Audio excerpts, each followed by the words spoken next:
Hemos querido atraer a sus hogares algo de cultura. Ahora que se acerca el buen tiempo y que los pueblos de la zona seguirán a Ronda Romántica con sus fiestas y recreaciones, hemos querido dar a conocer una de las colecciones más importantes de España en lo que al bandolerismo se refiere. Nos hemos trasladado al Museo del Bandolero de Ronda para hablar con su dueño e historiador reconocido, Jesús Almazán, donde nos ha relatado la historia del bandolerismo y la de su museo también. Tiene usted aquí en el museo una de las colecciones más importantes de la comarca, ¿no? ¿Cómo se consigue eso? Bueno, efectivamente, la prensa nacional considera como el centro de más información en España sobre la historia del bandolerismo, aunque también el museo, recordamos, habla de viajeros románticos y, como no, de la Guardia Civil, que fueron, bueno, son tres partes de la historia que están unidas entre sí.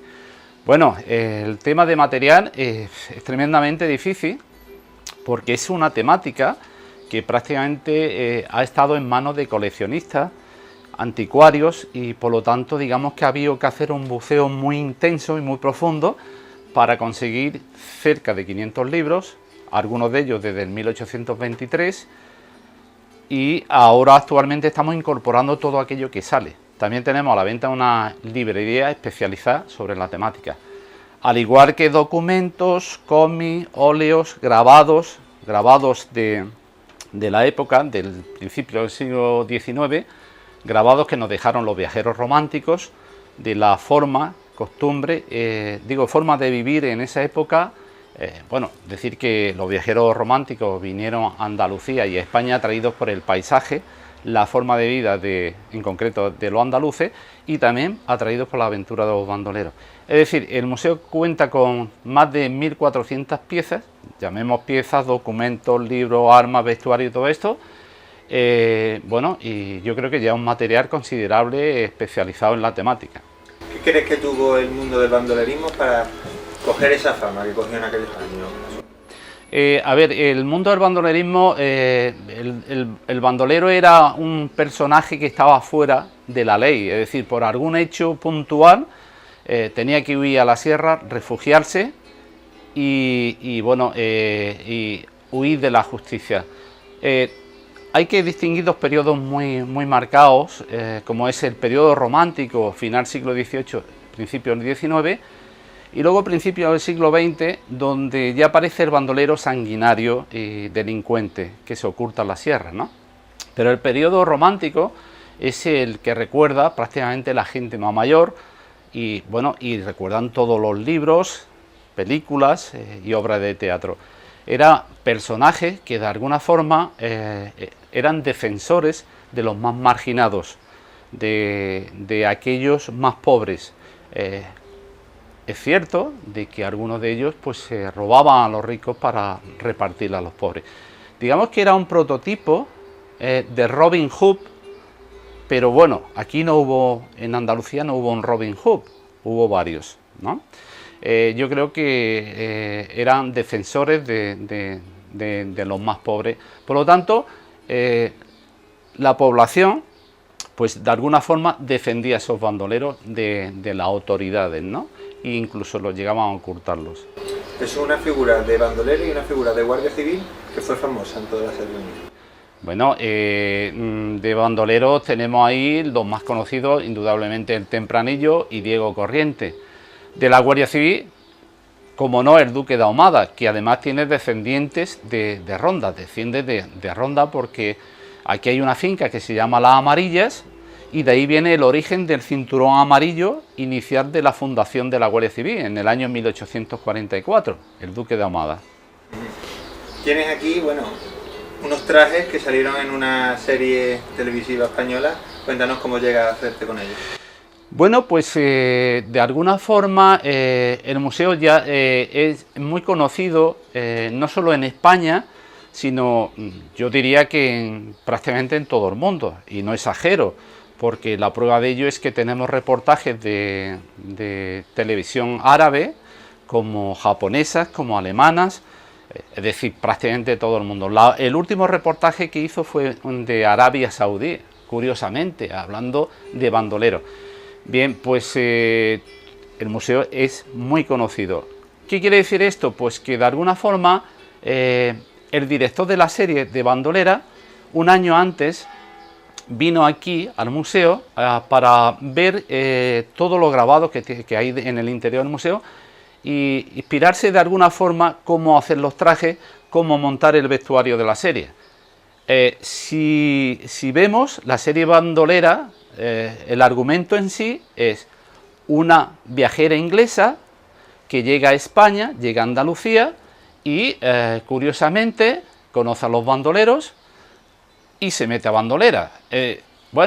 La temática del museo, ¿cuál es? Viajeros románticos, bandoleros y guardia civil.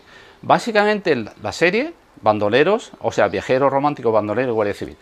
Bien, a través de eso conocemos a Marta Azas, con lo cual tenemos un contacto muy directo con ella. Recordemos que estuvo de pregonera el primer año, el segundo, y a través de ella pues nos hizo las gestiones para que esos trajes llegasen al museo. Ella indudablemente se quedó muy sorprendida del material que había en el interior, al igual que el algarrobo el año pasado, que no se podía imaginar que hubiese tanta cosa sobre el bandolerismo.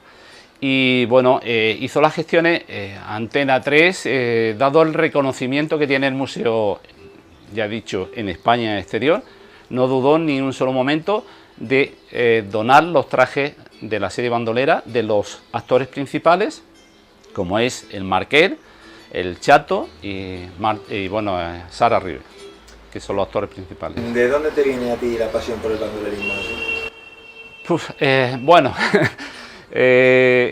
La verdad que la pasión ya, como el museo ha hecho el 7 de mayo, se abrió en el 95, con lo cual ha hecho 21 años ya. Se empezó a trabajar 4 años antes para ver la posibilidad de adquirir material. Indudablemente había que ir a archivos, era una labor de bastante trabajo y de bastante investigación, con lo cual se empezó 3 años antes. ¿Por qué viene la idea? Realmente cualquier libro de historia antiguo de Ronda, pues siempre aparece la figura del torero y el bandolero. Las fiestas de Ronda, Pedro Romero, torero. Y la historia de los bandoleros pues siempre ha estado ahí. Es un flash de esto que dice, bueno, ¿y un museo del bandolero? Pues, ¿por qué no? Yo tengo que decir que tremendamente asustado, porque desde el punto de vista de que, bueno, hay gente que los bandoleros los tienen muy bien considerados, pero hay gente que, bueno, que no es el mismo caso. Con lo cual no se sabía el resultado del museo. Bueno, nada más que a los 4 o 5 meses resultó ser un museo curioso, temático curioso, y de hecho, hoy, en el 2016, en el año 2016, todavía se sigue considerando como un museo importante y curioso en su temática. Y bueno, aquí estamos, hemos sobrevivido 21 años. Eso quiere decir que la gente le apasiona este tema. De hecho, ya lo vemos con la cantidad de recreaciones que hay dentro de la serranía de Ronda, ¿no? Con el tema de bandolero, guerrillero y tal, ¿no? Es un tema bastante apasionado ya por la población. Eso, y por último, una pieza, ¿a la que más cariño le tenga o a la que más valor tenga en tu museo? Bueno, para mí todas tienen valor porque es un esfuerzo bastante grande el que yo he podido hacer personalmente y económico. El museo es privado, los recursos que se generan con las visitas son los recursos que se tienen tanto para mantener el personal como para adquirir material.